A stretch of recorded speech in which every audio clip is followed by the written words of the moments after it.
Pretty good weekend for our next guest here on GCR. Of course, we talked to him before when some horse you may have heard of named Justify was doing a couple of things during Triple Crown season, and he was back in the winner's circle at Pimlico with National Treasure in the Preakness on Sunday. He is co-owner of the horse, former Johns Hopkins lacrosse player. He's Sol Kumin, and he's back with us now here on GCR. Sol, it's Glenn in Baltimore. It's great to catch up, man. Thank you for taking the time, and congratulations. Oh, thanks for having me, man. It's a great weekend, and sadly back to work today, but missing my Baltimore weekend. But it was a lot of fun to be down there, and obviously nice to get lucky. Sol, what is it? I mean, I get it. I don't know what can compare to being a Triple Crown winner, right? Like there's nothing in sports I don't think that can quite compare to that. But I know how much this race, this place means to you. What's the feeling like when you win a race like this? It's incredible. I mean, the the sport of horse racing has lots and lots of ups and downs, right? When you're watching on TV and you see the owner and the trainer and hoisting the trophy, those are the happy times. They don't happen that often, and when they do, you got to celebrate them because there's lots of calls where you think a horse is going to run and they get a fever or their foot hurts or something's up, and there's just a lot of disappointment. So you got to really enjoy those big days. And we had one of them this weekend. It was great. My first experience ever at a horse race was in the infield in college at Hopkins, and I didn't know anything about horse racing. I didn't grow up around it, so to be to get a chance to come back there in a city that I love and have spent a lot of time and obviously continue to spend a lot of time.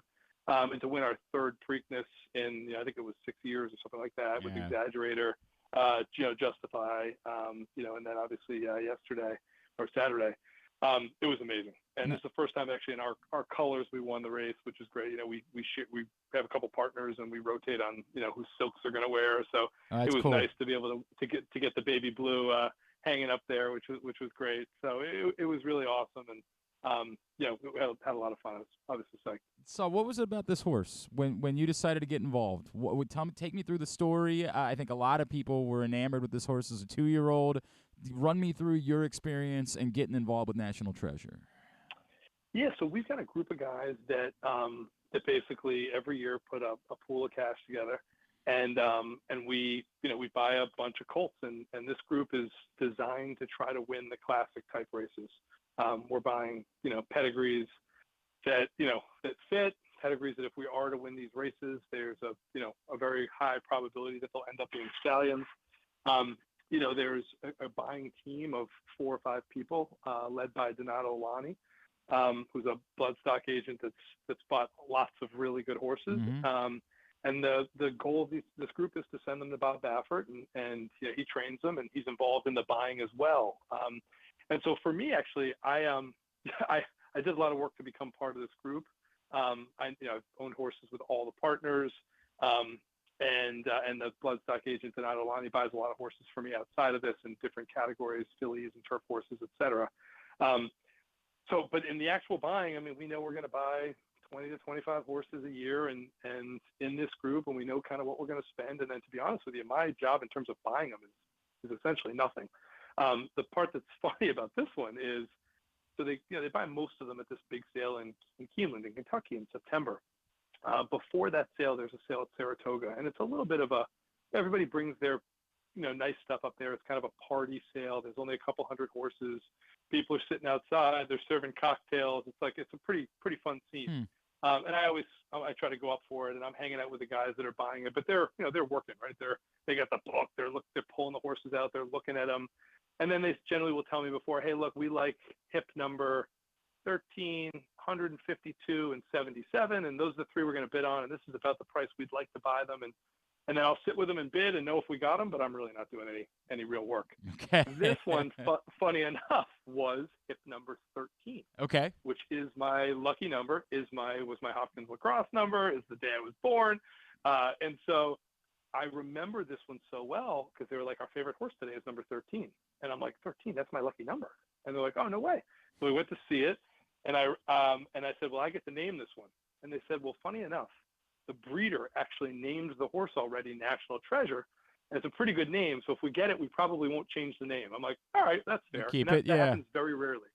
the 25 we bought, I think one, maybe two were named. The rest of them, obviously, if you're buying them, you name them. And you can always, we could have renamed them, but some people think that that's bad luck once it's been done. Okay. So we didn't rename the horse. We bought Hip 13. I was there. I felt like I was part of it when I'm normally not. And then, and then he was off on his way. Man, how about that, right? How about that? And here you are, Preakness winner, Sol Kumin, with us here on GCR, co-owner of National Treasure, of course, former Hopkins lacrosse player. Saul, in the weeks leading up, in the decision to run in the Preakness, how confident were you? Obviously, there was the awkwardness with Bob and coming back and having not been able to be at the Derby. Like, take me through the confidence that your group had that this was the right race for this horse at the right time. Yeah, we had run in the Santa Anita Derby, and the horse, didn't have a great trip, but ran actually a relatively fast speed figure. And at that point, it was probably one of the best things that happened to him because we didn't have to jam him back to run him in the Derby. We were able to give him, pretty good spacing to run fresh in the Preakness. So I think, that next day when we saw the speed figure and he came out of the race okay, I think the group was pretty aligned by saying, let's run this horse in the Preakness. Let's give him the, I think it was 6 or 7 weeks that he needed and come in fresh. And, if you look back at the Preakness, I think 3 of the last 4 or 4 of the last 5 Preakness winners have been, what we call a new shooter, someone that didn't run in the Derby, right? As you know, if you're running a mile and a quarter at Churchill's track and then coming back 2 weeks later to run on the Derby, it's really difficult. And normally you'll see 3 or 4 horses do it. This year, only the winner tried it. And actually ran a pretty good third. It's just a lot on these horses. So that was our move, from that day on. I think it was. I think it turned out to be, obviously to be the right move. And our goal, we had a couple horses in the Derby also. And so, if you have a few, you're in a lucky spot where you can spread them around. But this one wasn't going to get into the Derby on points, and it made sense to come in fresh in the Preakness. And it was turned out to be the right call. Yeah, clearly made the right call in that situation. I know there was a little bit of dodgy after the race. Have you guys started to think about like what the thought would be? And I know that when there's not a Triple Crown at stake, it's great for the folks at Belmont if they could get like a match race type of scenario. Have you guys thought about that at all at this point? And have you made a decision? Yeah, I think so it's funny. I think he's going to run in the Belmont. Okay. I think if he came out of the race in good shape, we left him on the East Coast with Brittany Russell, who's the other trainer that we use for some of the horses in this group. She's stabled at at Laurel Pimlico, so she's there. And if he's doing well and has good energy all week, I think our plan is to take a shot and run him in the Belmont. We had another horse with the same exact ownership group called Reincarnate that ran in the Kentucky Derby. I think he ran 10th out of 18, nothing bad, nothing remarkable. And I think our plan potentially is to run both of them in the Belmont. Cool. and give it a shot. I think I think I read yesterday that Mage, the Derby winner, won't run in the Belmont. Yeah, it's a bummer. It's a bummer, but there'll be some, the Forte, who was the the Derby favorite, I think, just breeze and is planning on running. And there's a horse that Todd Pletcher has called Tapit Trice, who I think ran maybe 4th or 3rd in the Derby, who's very good, who's bred to go long. So it's going to be the Belmont's going to be very, very tough. But you know what? We'll probably take a shot. So I know, look, nationally there is all the attention that was paid on some of the issues and horse deaths leading up to the Preakness. And sadly, I know Bob lost one of his horses literally on Preakness Day, and you could see the emotion in him. For those that don't know the business quite the same way and are just simply alarmed, and certainly you understand that because even one horse death, it's terrible, right? Can you explain your feelings as someone who's very involved in this sport about that, about what people should know about it, and even particularly with Bob, who obviously I'm sure has dealt with a lot of criticism, why you guys are still comfortable running with Bob? Yeah, so I guess I'll try the first part last. I mean, okay. I've had horses with Bob for a while. Our model is to have horses with lots of trainers. So, some people have all their horses with one person.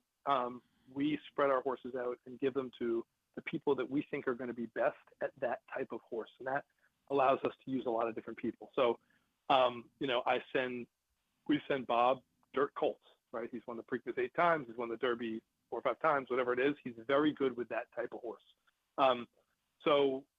He's not my only trainer that I have, but he fits a piece, and I think he's very, very good at what he does.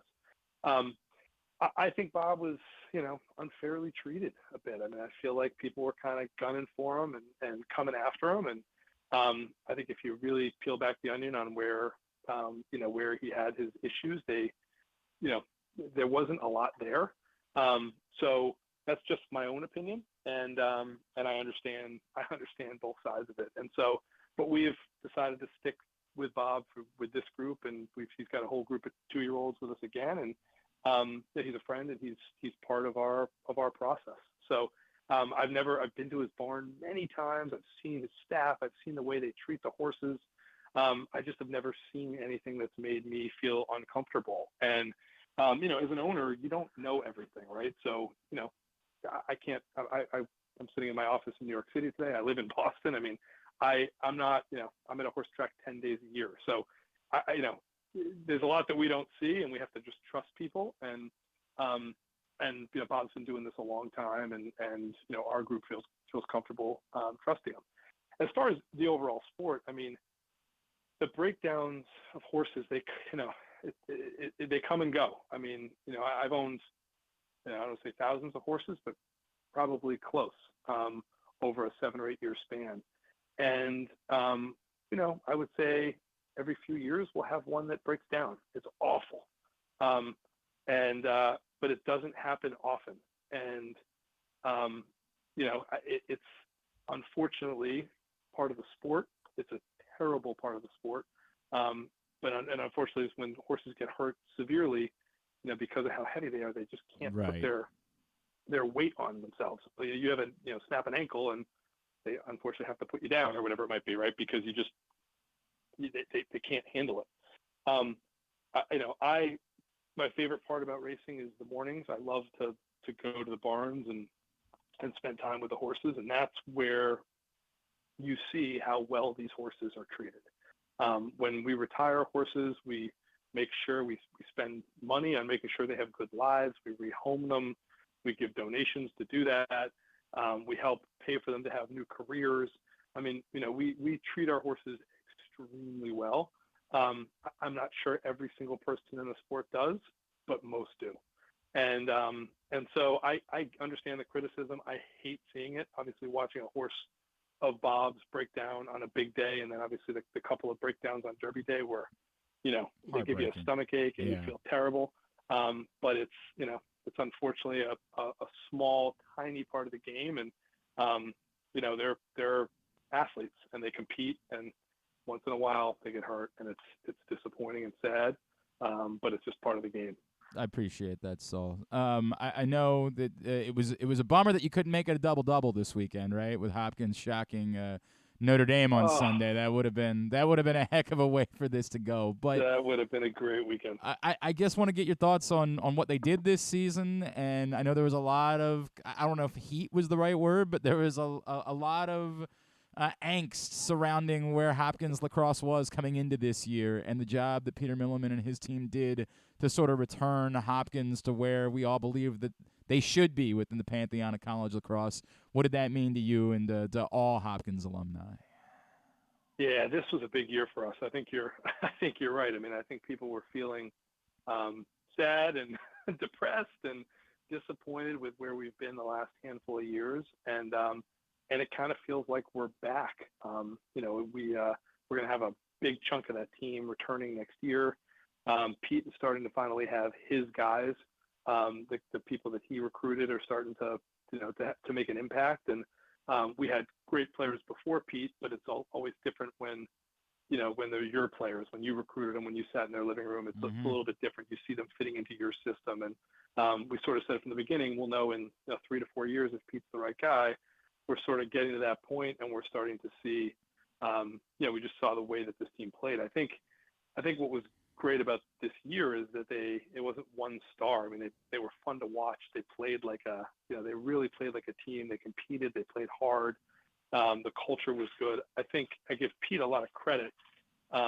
His staff is essentially all Hopkins guys, right? Mm-hmm. John Crawley, he brought in Crawley and BK, and obviously he's had our defensive coach has been there for a while, who's amazing, and so we that makes a big difference. I think Hopkins is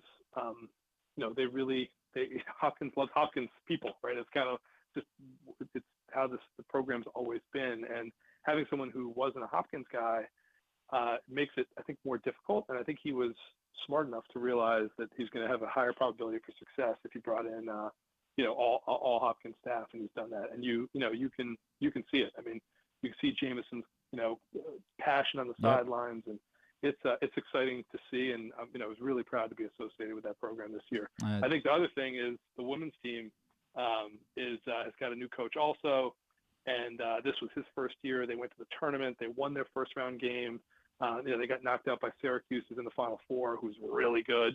But I think that's another program that is really exciting, and I think Tim's going to do an incredible job there. So, for me, I'm really excited about really where both programs are right now. Great point about Tim McCormick. It ain't easy to replace a legend, and Janine Tucker certainly it was every word of legend, every element of legend. There's no doubt. Sol Kumin, congratulations, man. An awesome thing, and to see what it means to you. And it was cool, you and Wes Moore, a couple of Hopkins guys, sharing the dais together afterwards. That was a neat scene. Congratulations. Best of luck in the Belmont. Thank you so much for taking the time for us. Awesome, man. I really appreciate it. Great to talk to you. I'll catch up with you soon. Take care.